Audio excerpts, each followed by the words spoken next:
In previous episode, we have seen the divine birth of four princes of Ayodhya, Rama, Bharata, Lakshmana and Shatrugna. But among them was a child whose destiny would change the world forever. Thus began the story of Ramayana. As the years passed, four princes grew into noble young men.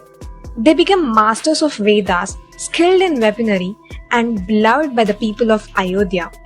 Among them, Rama shone like the sun, calm, compassionate, destined not only to rule a kingdom, but to rule the hearts for millennia to come. His life, his choices and his values continue to inspire millions across generations. Lakshmana, who is endowed with the wealth of dedication, dedicated himself to Rama with bodily service. And while performing all agreeable deeds in respect of Rama, he behaves like Rama's alter ego. Rama doesn't go to sleep without Lakshmana, and he wouldn't eat food brought for him, however delicious it may be, without Lakshmana. Lakshmana's younger brother, Shatrugna, is a dear one to Bharata.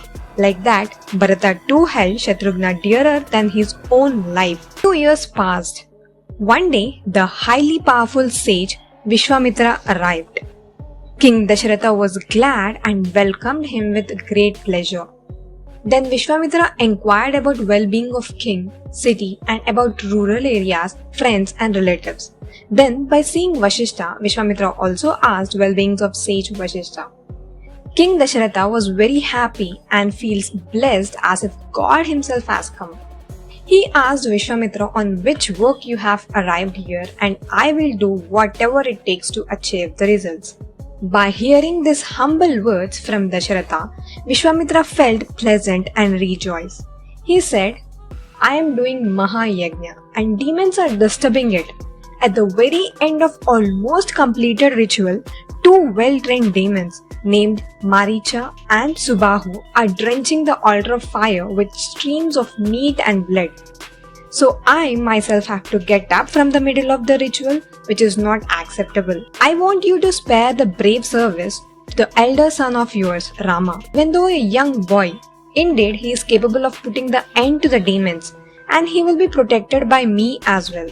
On hearing this, King Dasharatha was shocked, and after a while he gained his senses and said, My Rama is less than 16 years of age. I am the leader and controller of this army. I will go there to encounter the demons. I alone with bow in my hand can protect your ritual, but taking Rama with you will be inappropriate of you, because Rama is just a boy. And Dasharatha continued to ask questions about demons like, who are they? How is their size and shape? Also, who protect all of them?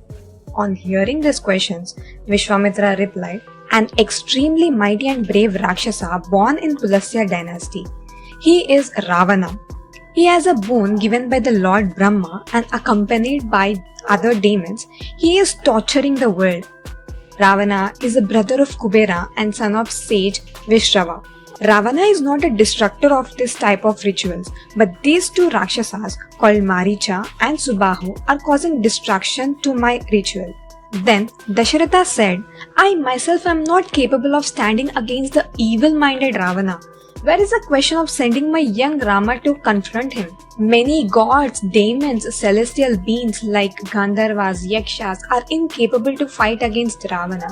Then why a human? So no, I can't spare my son in any way. By listening to Dasharatha, sage Vishwamitra is overwhelmed with outrageous anger. With his anger, the whole earth trembled and the gods are scared. Then the great sage Vashishta stepped in and says to Dasharatha that whether Rama is trained in weaponry or not, demons can't touch Rama as long as Vishwamitra protects him.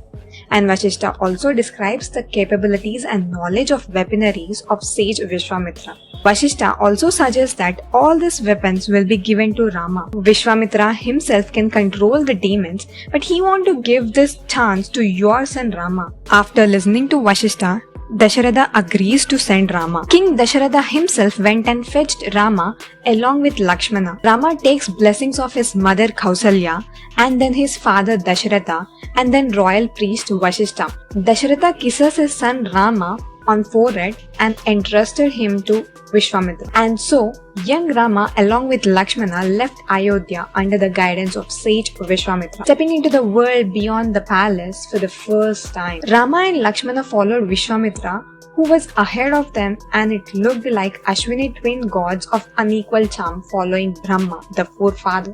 This marked the beginning of Rama's journey as a warrior, protector of the sages, and slayer of Adharma. His destiny was unfolding. In the next episode, the battle with the demoness Sataka, divine weapons, and the early test of Lord Rama's valor. Don't forget to like, subscribe, and share this epic. Let the light of Rama guide our hearts always. Jai Shri Ram.